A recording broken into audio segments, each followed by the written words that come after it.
Hi, I'm Kristy Clarke and I'm joined today by top designer Corinne Bradd. She's going to talk us through the latest issue of Crafts Beautiful. It's the August issue. It's on sale Friday the 6th of July and it's just £3.50. Hiya Corinne. Hello Kristy. Thanks for joining us again. That's okay. So what are we going to be doing this time round? Well, the August issue of Crafts Beautiful has got some great free papers with it that are designed by hot off the press.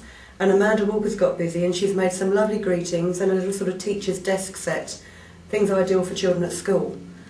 We've also got a free A5 card making book, and this month they're all children's cards. It's using licensed characters and there's sort of decoupage in there, all sorts of things that you can do for your children's birthdays, and the kids will love to see their favourite character. Oh yeah, fantastic. All my friends seem to be having children at the moment, so it might be an idea to make up a batch and then sort of give them out throughout the year, but definitely hang on to your card books because they will come in handy. So what else have we got coming up? Well, Brenda Harvey has made some beautiful black and white designs here. There's a card and some gift box. And the black and white look is very popular on the catwalk this season. And they do look beautiful. I mean, this paper is a flock design paper. It's lovely. Sharon Bennett has made a beautiful pastel shades gardening set. There's some garden tools there with diamantes, seed packets and tags. Glynis Gilruth has got busy with beads and wire and made gorgeous greetings on a strawberry theme, just perfect for summer. And Amanda Walker's made some lovely silver wire and crystal jewellery here. And in that project there's a chance to win a £250 Hobbycraft voucher. Wow, so well worth doing. I want these. Yes. I want these. So Amanda, could I please have these? She didn't say no. So I think I'll take it as a yes. Yeah, fantastic. So what are we going to be doing today? Well, before I get started on the demonstration, I just wanted to point, there's a couple of features that we've got in the magazine that are of interest. Okay. If you're getting into watercolour painting this summer, there's a 10-minute guide to the basics, how to get started. We've also got an in-depth look at the cross-stitch market, because that's getting really popular again now. There's some great designs out there and some great new designers of kits.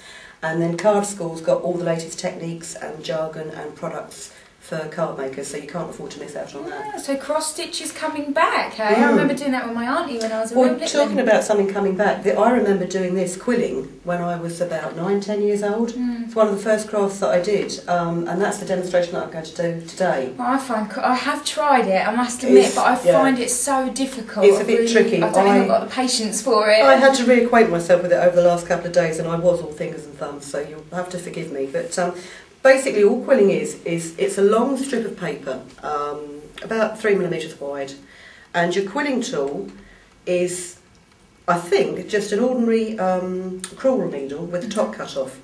So what you do to start your curl is you slot that into the top of the needle, and then you begin to roll. Now this is going to take a bit of time, and try and keep the roll straight, because if you end up sort of going down, you know, like you make a sort of telescope effect. When you come to flatten your quilling design, it will raise up off the card. You won't get a nice flat look to it. So you just keep turning, keep it under a certain amount of tension, and keep a hold of the end, because if you let go of it, it will fly off and you'll have to start again. And what I'm going to use on this is a very handy quilling board that you can get. That's got circles. I did wonder what this was. Yeah, well what it means is you can make sure that if you're making petals on a flower, all of your petals will be exactly the same size. Oh right, okay. So let me just finish rolling this. Trying to keep it as flat as possible. I didn't get very far with quilling at all. It's, once you get into it, it gets easier and easier, and it's the sort of thing you can do while you're sitting in front of a TV. You know, as long as you've got half an eye on what you're doing, you can watch Doctor Who at the same time or something similar. Take it off the quilling needle, and then if you just lay it, I'll put it in here so you can see it more easily, lay it in the circle and allow it to open itself up a little bit. I'm going to turn that the other way up because it's starting to spring that way. Now, you need a dab of glue. This is like a fast drying clear glue, and I'm going to put it on the end of my extremely useful spiky tool. I don't know what the proper name is for this. As you can see, I use it quite a lot because it's very bent now.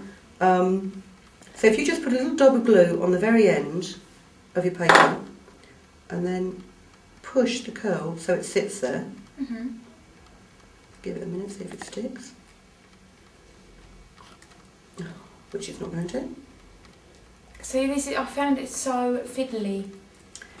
It's once you get into it, it's easier. And you know what you can do is you can make up several curls and let them dry, work on it, and then go onto it. Then what you need to do is you need to make sure that your curl sort of sits centrally. So you can do that. You can manipulate the paper so that the curls within the circle are quite even, like this one here. Which I just put them out there so you can see. They're distributed more evenly. Yeah. And then to make the petals. See, that one's great.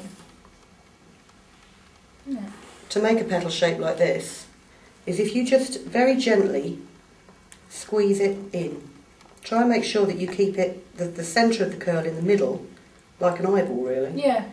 And then squeeze it in, and then you can just carefully do that. And what you'll find is once you've squeezed it, they will stay in place. Oh, really? Yeah, it does. Yeah. Doesn't it? So, as I say, what Elizabeth Moder's done, she's done a couple of cards here. I'm just going to recreate that card. It's a very simple square aperture card, and there's a circle that will fit inside it neatly. So you need 4 petals of each colour, which I have here. Very handy. Very handy. And you also need a flower centre, which I'll do in... I'll do it in black, I think. Quilling paper, you can buy quilling paper in most craft shops. You do find there's a variety of widths. As I say, this is about 2 to 3 millimetres.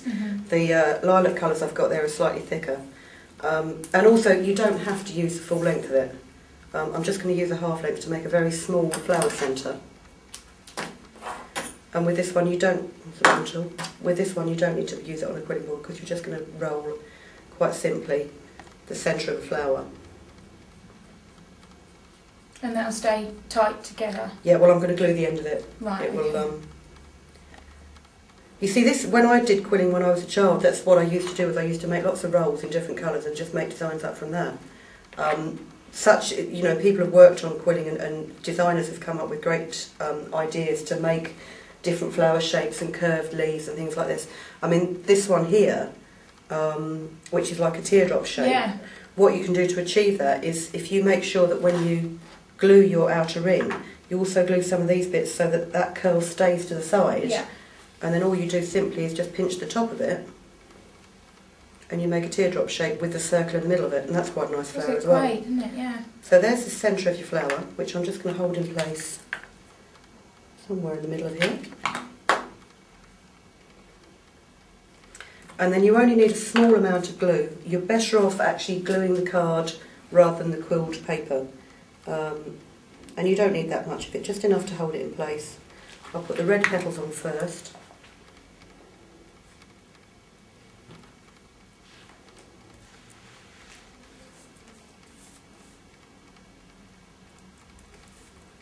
And then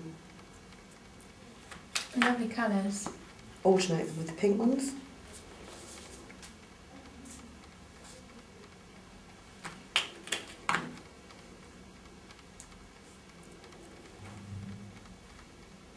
This.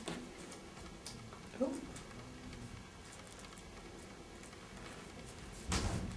Now ideally what you want to do is allow it to dry before you finish the card. Yeah, of course. And I've just crushed that one completely.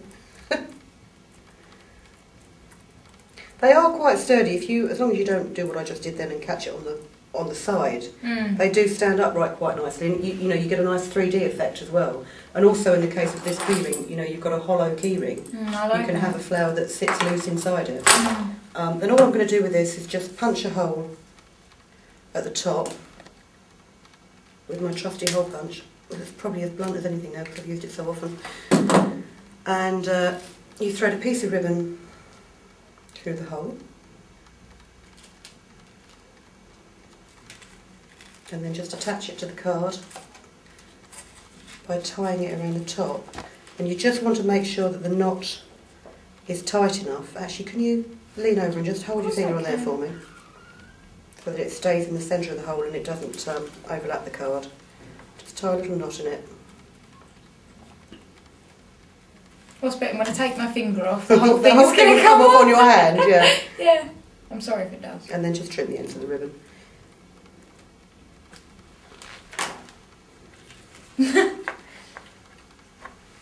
and you've got a little hanging quilled That's card. fantastic. There's a lot of work that's gone into that, though. It looks as if there is a lot of, yeah. I mean, it is a little bit time consuming, but once you get the hang of it, and it's the sort of thing you can do while you're having a conversation or watching TV, so it's not difficult at all. So it's one of those things, I suppose, once you know it, and you're good at it. Yeah. Well, fantastic. Thanks for joining us again, Corinne. All right, thank you for having me.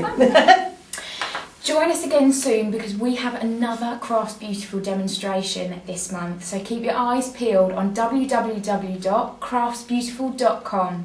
See you again next time.